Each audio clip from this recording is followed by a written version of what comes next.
Hi, my name is Eric Green, and had a Sasquatch sighting.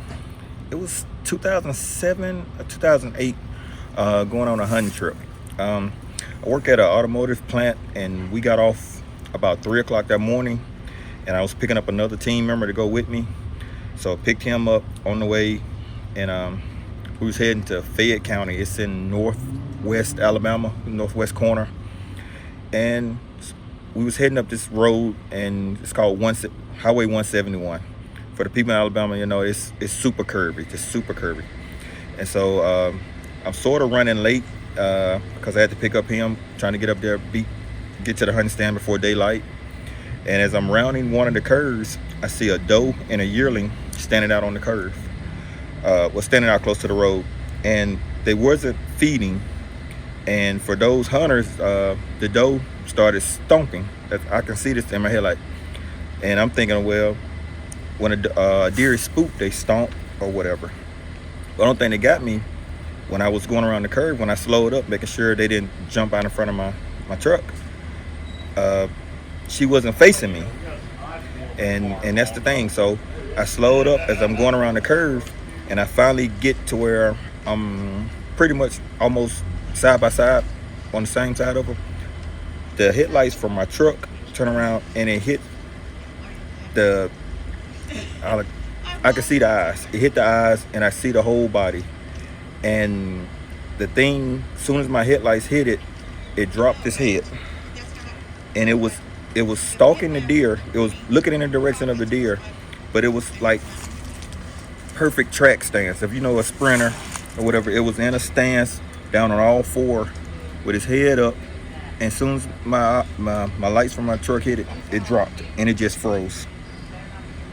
And as I slowly drive by it, the guy that was with me, we sitting there, we like, did you? It's like, yeah. And it never dawned on me to stop, to slow down, to turn around. And we headed on up to the hunting club.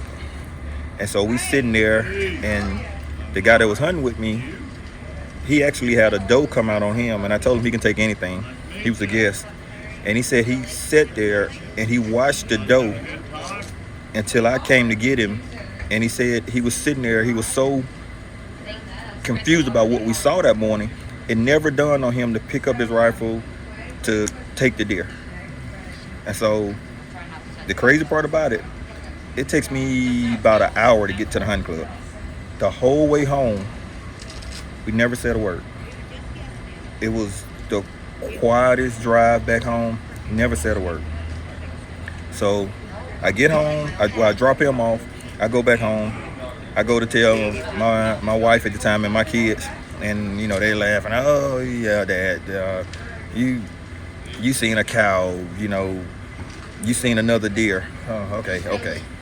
That was on a Saturday. I go back to work Monday, and I'm just hyped because some of the guys that I work with hunt. So I'm finna go in there and I'm about to tell them what we saw. The guy that I took with me was already at work. So I go up there, we in the team room, and I'm like, man, did you tell him what we saw? It's like, I didn't see anything. And I'm like, man, did you tell him about the thing, how it dropped his head? And it's like, I didn't see anything. I don't know what you're talking about. And I got laughed at, and I pretty much clammed up.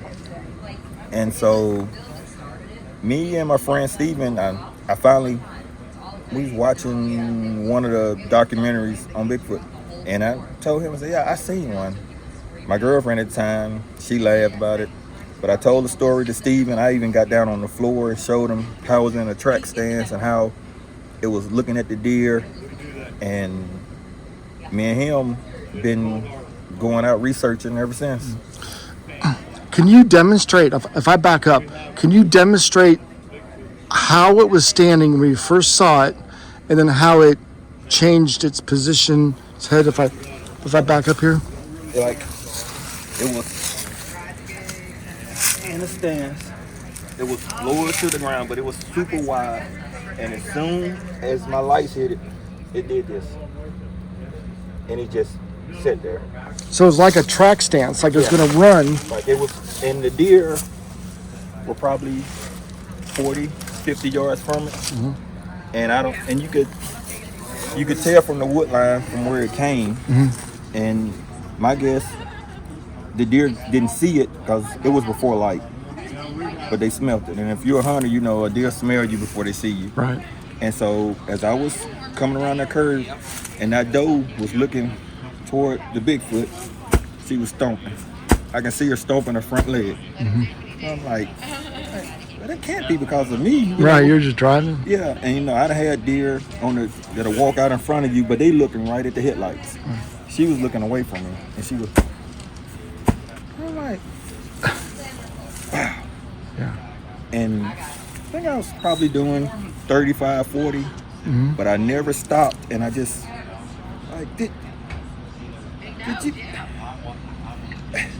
that, and it just, it's hard to say how you trying to rationalize it, and then you got people, you know, you're gonna be laughed at. I didn't think my family was gonna laugh at me, and then I was thinking, since I had a witness, you know, and I guess he was just like, I'm not going down that road where people gonna laugh at me and talk about me, and I just clammed up. Yeah, we get a lot of people say the same thing. The person with them doesn't want to talk about it. They're traumatized. They don't want to be ridiculed. So that happens a lot. I believe you. They Bigfoots do go down to all fours quite often. Now let me ask you what you remember about its physical description. A big blockhead. It wasn't the conical shaped head. It wasn't super huge, but I remember the shoulders from what I could see. The grass were, I could guess from what's up there, but I remember the shoulders super wide. And I can remember seeing, looking down his back, you could see his butt, top of his butt. And that's what I remember. The most part that I seen was when I seen it in the headlight and I seen it head on. And as it came around, and when I passed by it, the grass was a little too tall to see it. But I remember as soon as I hit it head on and just dropped his head, I could see down his back line and I could see his rump, his butt. Right. And it's just, and I was happy Monday thinking I'm finna go tell somebody and I got a witness. And to this day, that guy said, we never saw anything. Like he won't even admit that he saw something. He won't even admit it. See, if it was a bear, you would think he would say, we saw a bear. We saw a bear, yeah. But he knows it's not a bear because he would just say it's a bear. Well, right? Yeah. And like I told you, from that spot to my hunting club is probably 3.5 miles. And it was probably less than that as the crow flies. But the president of my hunting club was in his tree stand. What happened was a guy shot a doe, gut shot at a doe. He let her lay down, but he still pushed her. So Chris was sitting there, and we kind of figured he said he could hear the coyotes. And he figured, he didn't know that the guy had shot a deer and didn't find him then. But he could hear the coyotes going crazy. This is what we found out after we talked. And he said after you could hear the coyotes, and all of a sudden he heard something else that wasn't the coyotes. And he heard the coyotes give a yap sound, I guess like a dog being hit or whatever. And everything went quiet. But he was hunting with a 7 mag, and he called his dad to come down there and pick him up in his truck. Because he said he was not coming out of the tree stand. And we hunted till dark then. He said he was not coming out of the tree stand. Because he heard a strange sound. He heard something that he knew wasn't the coyotes. And he heard whatever it was hurt the coyotes. And so when we got back to the meeting place where everybody meets up after the hunt club, and I can't think of the guy's name, but he told him, right on the other bottom beside you, Chris, I gut shot at a deer, the doe, and I pushed her, we never found her. Those coyotes, we sitting there, those coyotes got to that deer. And then when those coyotes found that deer, whatever found those coyotes that took the deer from the coyotes. Yeah. And whoop them up. Yeah. Now, was this the same night that you saw yours? No, this was a couple of weeks after that. Oh, okay. And the president, well, the guy that was the vice president then, he's the president now. He didn't believe us. But this past season, he was turkey hunting.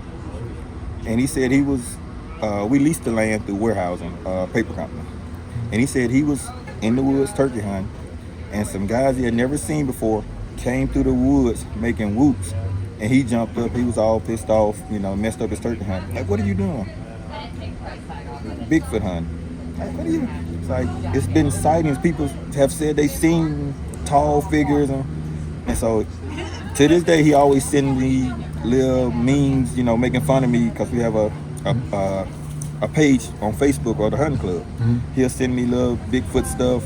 But those people came in on him looking for Bigfoot.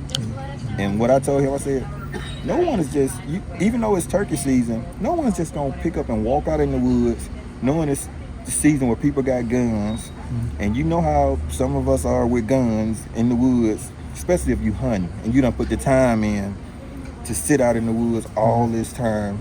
No one's going to take that chance, like to do that. Yeah, it's risky. And, what you just don't just walk out and do that. Right. I'm gonna go to the woods and look for Bigfoot. Mm-hmm. Something had to give you the motivation or something to make you want to do that. Right. Same thing with me and Steven. Until I told him about my sighting, I had never thought. Now I did give up hunting for about 2 years. I stayed a member of the club, never went back in the woods for about 2 years. Wow. It spooked me that bad. Did it?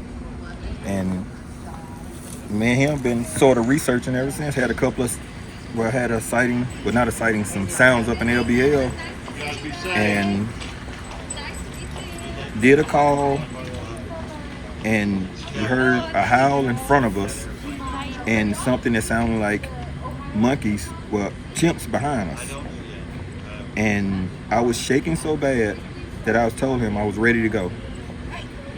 And the next day, we was riding around, and he played a podcast that was listening to like the Sasquatch sounds, and it was the monkey sounds.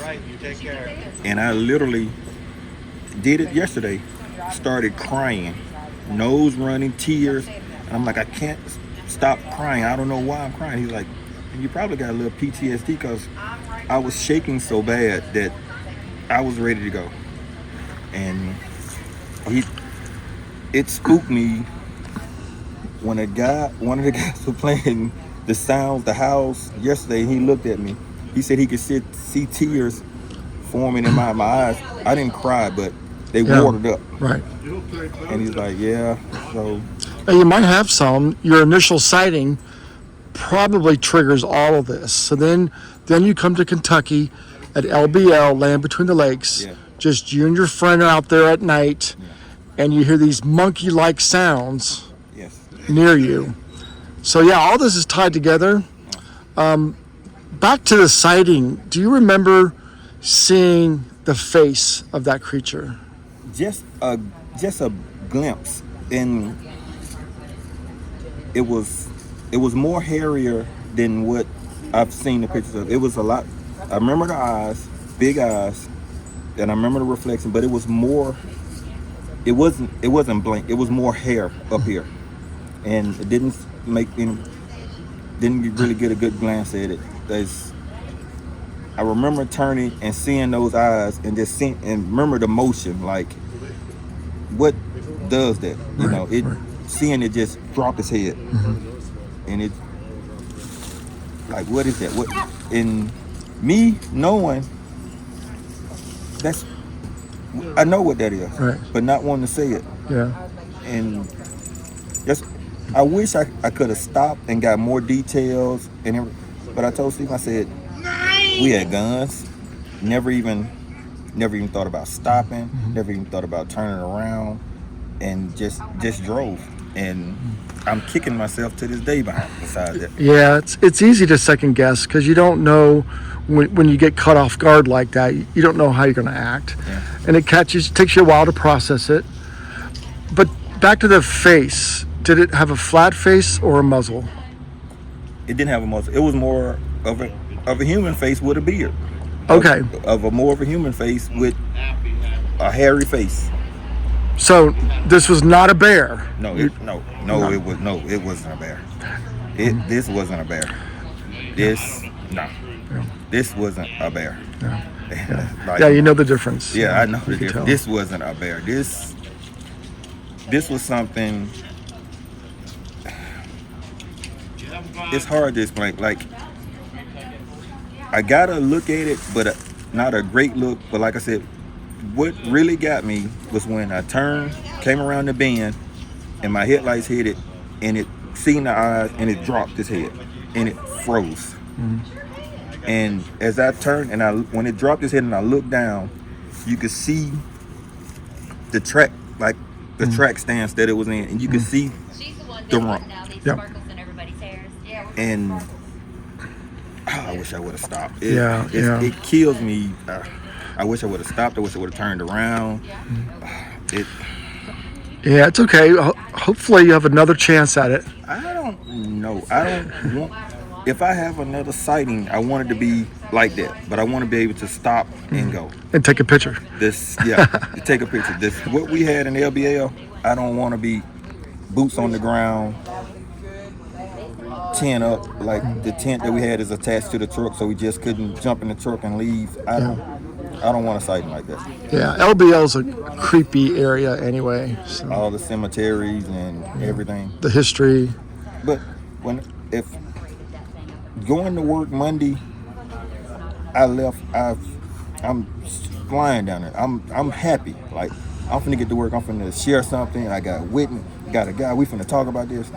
And he's like, I don't know what you're talking about. I didn't see anything. Oh God. I didn't see anything. Yeah, too bad. Well, I believe you 100%. I appreciate you sharing this story, and maybe more people will come forward who had sightings in that area. That's what Steven want to do, stop and talk to a lot of the people. LBL, I mean, not LBL, 171, that area, you have a lot of older, I don't want to say it, backwood country people. That it's a wooded area. It's not in the city. Yeah, sometimes they don't want to talk because they're private. They don't want people on their land. Yeah. So they've a lot of times see things, hear things they don't want to share. Yeah. When was this again? It was 2007, 2008, and it was like hunting season starting in November. It was in December, and we had a really bad, like a cold weekend that came in. The temperature dropped really fast that weekend, and because I remember when I picked up Lee Arthur, I was like, "No, that's all you got. You gonna." And he had to go to Walmart, and he bought a brand new. That's why I was running late. He bought a heavier camo, because I remember I got my scent guard out and I had to spray it because he smelled just like Walmart. And that's why I was flying up 171 trying to make it to the hunt club before daylight. Right. And it was. And what time was this again? Say. This was early morning, say 4:45, 4:30, between 4:30 and 5. Right. Yeah. Okay. All right. Well, thank you so much again. I appreciate it. I appreciate it, man.